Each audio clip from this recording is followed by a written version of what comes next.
Notification came through at 6:47 on a Thursday evening, and I remembered the exact time because I had just looked at my phone to check if my Uber was close. I was standing in my kitchen, in my work clothes, still wearing the blazer I'd had on since 8 that morning, trying to decide if I needed a scarf. November in Ottawa is not a suggestion. You either dress for it or you suffer for it, and I was already running 12 minutes behind. My brother's accountant had texted me. Not my brother, his accountant. That alone should have stopped me cold. I had maybe spoken to this man twice in my life, once at my father's retirement dinner 4 years ago, and once on a phone call about estate paperwork I barely understood. His name was in my phone only because my brother had added him there 2 years ago, saying, just in case you ever need anything, he handles everything for the family. I had never needed anything. I had never texted him once. The message said, please don't go tonight. Call me first. It is urgent and I am not exaggerating. I stared at it for a long moment, the kind of long moment where you're not really thinking, you're just loading. My mind trying to run a program it had never installed. My phone buzzed again before I could process the first message. My brother this time. You're still coming, right? We have news. It'll be good to have everyone together. Everyone together. That phrase had always made me feel warm. A family that actually liked each other, I used to think. A family that still had Sunday dinners and group chats and showed up when someone needed a hand. I had been proud of us for that. I put my scarf down. I sat on the edge of the kitchen counter and I called the accountant. He answered before the second ring. Thank you, he said. Thank you for calling. Please sit down if you're not already sitting. I told him I was fine. Your brother has been in contact with a legal team in the past 3 weeks, he said. I only found out because he used the same firm your father used for the estate and one of the junior partners there. She went to school with my daughter. This is the only reason I know any of this. She was uncomfortable enough with what she was being asked to do that she made a call. Not an official call, just a call. He paused. Your grandmother's trust becomes yours in 11 days. On your 28th birthday. Once that transfer happens, it's done. It's yours. There's nothing anyone can do. But your brother has been consulting with someone about whether a conservatorship filing could delay the transfer or potentially redirect it. I didn't say anything. A conservatorship, he said more slowly. It's a legal mechanism where a court appoints someone to manage another person's finances and decisions if that person is deemed unable to manage their own affairs. It's meant for people with serious cognitive or medical impairments. It is being considered as a tool, in this case, to have you declared incapable before your birthday. The kitchen was very quiet. My refrigerator hummed. Outside, I could hear a streetcar going by. He would need documentation, the accountant continued. A medical assessment, ideally. Something that creates a paper trail establishing a pattern of instability, erratic behavior, poor judgment. And then I heard it. The click of a key fitting into a lock that had always been right there in front of me. Before I tell you what my brother had been building behind my back, I want to ask you something. Have you ever looked back at a period of your life and realized that what felt like your own failure was actually someone else's hands on the controls? Because that is the specific kind of sick feeling I am talking about. The kind where your stomach doesn't drop, it dissolves. Like the floor was never floor at all. Let me tell you what the last 2 years actually were. The promotion I didn't get at work, the one I was certain I was in line for. My brother had called my director at a charity gala. I didn't know that until much later. He had mentioned, casually, over drinks, that he was worried about me, that I'd been struggling, that the family was concerned. He had framed it as a caring disclosure from a well-meaning brother. My director had never said a word to me, but the promotion had gone to someone else 3 weeks after that conversation. The apartment I lost. I had put in an application on a beautiful place in Westboro. The kind of main-floor unit with the original hardwood that you wait years to find. The landlord had called my brother as a reference. I had listed him, of course I had listed him, he was my family, and whatever was said in that conversation, I was told the unit had gone to another applicant. I had cried in my car for 20 minutes about that one. Thought it was just bad luck. Ottawa rental market, I told myself. The dinner with my friends where I showed up to the wrong restaurant. I had gotten the text from a number I assumed was a friend's, confirming the address. The text had come from my own contacts under my friend's name. But the number was slightly different, 1 digit off. I'd sat alone at a table at a place on Elgin Street for 40 minutes before calling her and finding out they were across town. I apologized to everyone for weeks. I thought I was losing my mind. I had started keeping a paper calendar because I didn't trust my phone anymore. I hadn't put any of it together. Every incident was isolated. Every instance had a reasonable explanation. And every single time something went wrong, my brother was the first person to call, the first person to come over, the first person to sit across from me with that specific expression. Not pity, something more careful than pity, something almost clinical. And say he was worried about me, that I seemed overwhelmed, that maybe I needed to talk to someone. I had believed him. I had actually started to wonder if something was wrong with me. Standing in my kitchen on a Thursday night in November, I understood for the first time that nothing had ever been wrong with me. I asked the accountant what the dinner was. I believe it's meant to be the setting for a recorded conversation, he said. Or possibly a meeting with someone he's brought in. I don't know the specifics. I only know enough to tell you that if you walk into that house tonight acting like yourself, calm, articulate, normal, it creates a problem for his case. He needs something else. He needs documentation that supports the picture he's been painting. I thought about my sister-in-law. I thought about how warm she had seemed lately. How much she'd been texting me. Are you sleeping okay? You seem tired at the office party. You should come for dinner. We'd barely seen you. I thought about my niece, who was 17 and had her own apartment in the basement of that house. More or less. Because the tension up there had always been suffocating in ways I hadn't let myself name. I told the accountant I was going. I strongly advise. I'm going, I said. But I'm not going the way he expects. I hung up. I stood in my kitchen for 60 seconds doing nothing but thinking. Then I put my scarf back on and I started moving. My first stop was a walk-in medical clinic on Bank Street. I explained, very calmly, to the physician on duty that I was in the middle of a legal situation involving a potential conservatorship filing, and I needed a same-day written assessment confirming my cognitive status and orientation. She looked at me for a moment and then she nodded, because she had seen this before, I think, or something like it. It took 40 minutes. I walked out with a document on clinic letterhead, signed and time-stamped, stating that I was alert, oriented, and showed no indicators of cognitive impairment or mental health crisis. I sat in my car and called my niece. She answered on the second ring. She was whispering, "Auntie, there are people here I don't know." Dad introduced them as his colleagues. But one of them has been sitting in the living room since 4 o'clock, and he's not talking. He's just waiting. I told her I knew. I told her to listen carefully. There was a bottle of wine on the kitchen island, I said. Had she seen it? It's been there since this morning. Mom kept checking on it. She doesn't usually leave wine out like that. I asked her if she could get to it without being seen. It was a Thursday night. Her parents were occupied with their guests. She lived in a house where she had learned to move without being noticed. Could she get to that bottle? She was quiet for a moment. Yes. I told her what I needed her to do. She said my name once, the way teenagers say your name when something has finally become real to them. I know, I said. You can do this. You've been navigating that house since you were 12 years old. This is 2 minutes. She exhaled. Okay. I told her to delete the call. I told her I would see her soon, and that before the night was over, we were both leaving. The drive to Kanata took just over 30 minutes. My brother and his wife had moved there 6 years ago, one of those new subdivisions where every house has a 3-car garage, and the streets don't quite connect to anything. It was a fine neighborhood. I had always found it slightly airless. Neighborhood designed from above, as though no one had considered that people would actually need to walk somewhere or talk to their neighbors.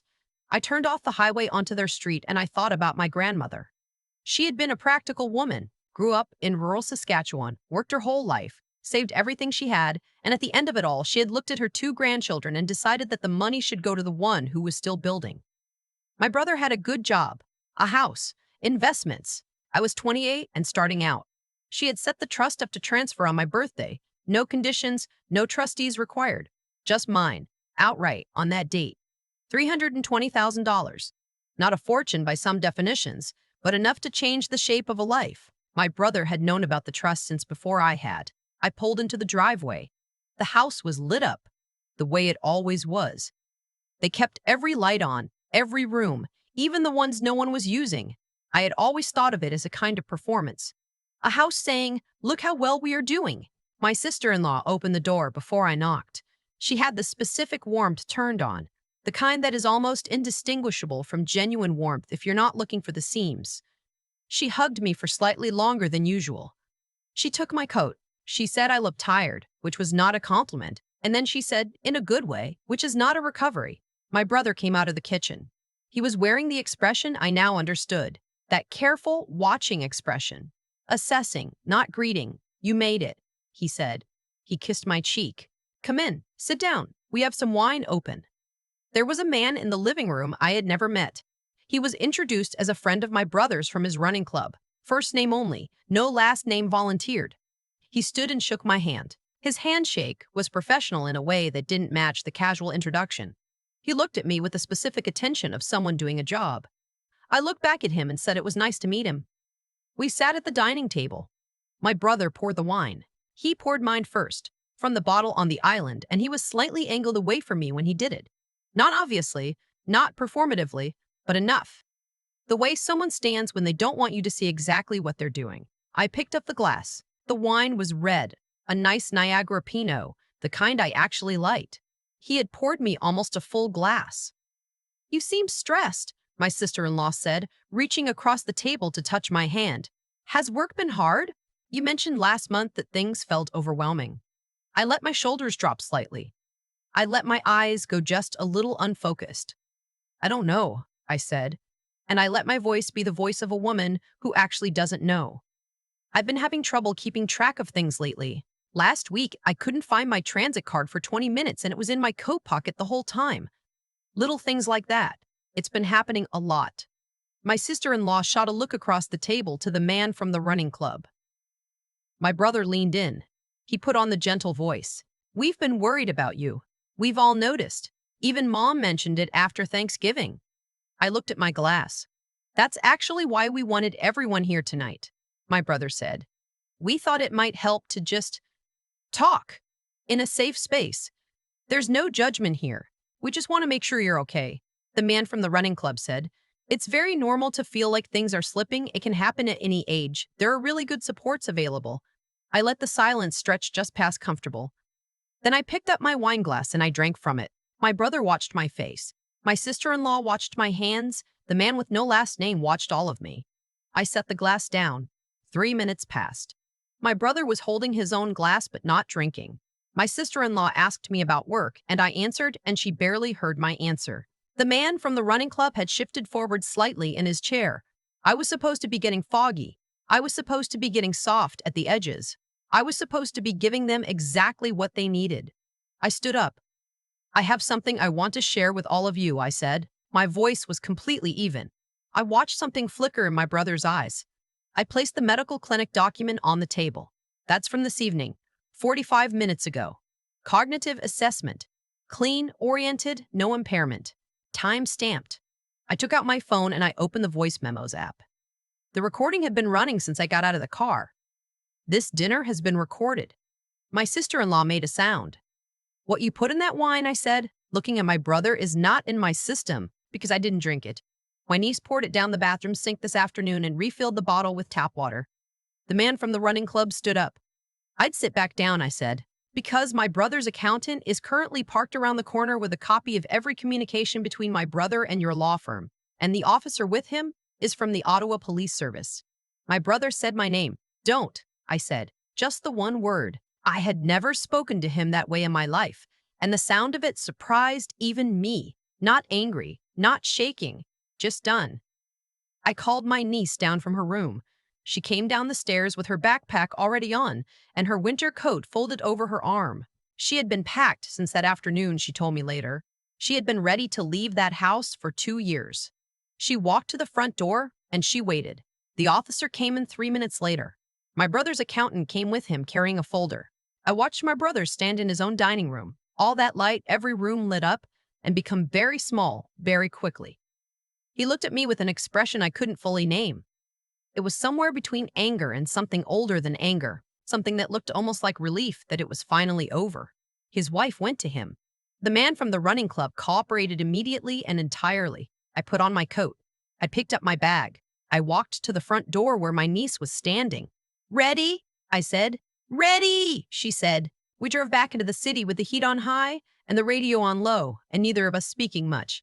She stayed at my apartment that night and the night after, and eventually we figured out the longer arrangement. She is in her first year at Carleton now. She calls me twice a week. My brother's conservatorship filing was never completed. The trust transferred on my birthday as scheduled, as my grandmother intended. My brother entered a legal process that I won't detail here because it is still, in some ways, ongoing. I have not spoken to him since that night. I don't know if I ever will. I'm not sure what would be left to say. What I know is this: my grandmother worked her whole life to give me a foundation. She didn't work that hard so I could hand it over to someone who had spent 2 years quietly convincing me that I was too unstable to be trusted with it. I think about her sometimes when I'm in my apartment. The good one, the one I found after all of this, with the original hardwood and the good light in the mornings. I think about what she would have said about all of it. She was a practical woman. I think she would have simply nodded and said, "Well, good." Some people call cutting off a family member a tragedy. I understand why. It looks like loss from the outside. It looks like something that should have been preventable. But there is a specific kind of exhaustion that comes from loving someone who has been working against you, from spending years second-guessing your own memory, your own perception, your own mind, because someone who was supposed to be safe kept telling you that your mind was the problem. What I did that November night was not a tragedy. It was a correction. It was the first night in 2 years that I slept without waking up at 3 in the morning wondering what I had forgotten, what I had misunderstood, what was wrong with me. Nothing was wrong with me. Nothing was ever wrong with me. I've thought a lot about what my brother actually believed he was doing. Not the legal mechanics of it. I understand those well enough now. But what he told himself at the end of the day when he went to sleep in that Kannada house with all the lights on. Whether he thought he was owed something, whether he had rewritten a story so many times in his own head that he genuinely believed I was the unstable one, the one who needed managing, the one who couldn't be trusted with what our grandmother had left. I don't know the answer to that. I'm not sure it matters. What I do know is that what he built over those 2 years, the quietly dropped reference that cost me a promotion, the landlord call that cost me an apartment, the redirected text that made me show up alone to a restaurant on Elgin Street and sit there for 40 minutes wondering what was wrong with me. None of it happened by accident. It was constructed. Deliberately, patiently, piece by piece. And the thing about a construction that careful is that it tells you something about the builder. It tells you they understood exactly what they were doing, that they looked at someone they had known their whole life and decided that person was a resource to be managed rather than a person to be loved. That is not something that happens to you overnight. That is a choice made quietly over and over again. I think about my niece most when I think about all of this. She was 17 and she had been living in that house long enough to know how to move through it without being seen. She packed her bag before I even arrived. She had been ready to leave for 2 years, she told me later. She just hadn't known there was anywhere to go. What she did that evening, switching the bottle, staying calm, walking down those stairs with her coat folded over her arm, took a kind of courage that had nothing to do with age and everything to do with character. She had built that character inside a house that gave her very little to work with. That matters to me. I want her to know it matters. Here's what I've come to understand about the kind of situation I was in. The people who gaslight you are counting on your decency against you. They are counting on the fact that you will extend good faith, that you will assume the best, that you will question yourself before you question them. Because that is what decent people do. They take your most human qualities and use them as the mechanism of control. The correction isn't to become less decent. The correction is to become less naive about who deserves that decency. My grandmother was a practical woman. She saved everything she had and she made a decision about where it should go, and she trusted that decision to hold. What my brother didn't understand, what I think people like him rarely understand, is that the same qualities that make someone a target also make them, eventually, the most dangerous person in the room. Patience, attention, the ability to prepare quietly and say nothing until the moment it matters. I am not the person who sat alone at that restaurant table anymore, apologizing to my friends for my own confusion. I know the difference now between a mind that is failing and a mind that is being worked on. Nothing was ever wrong with me. I just finally stopped being the only one in the room who didn't know that.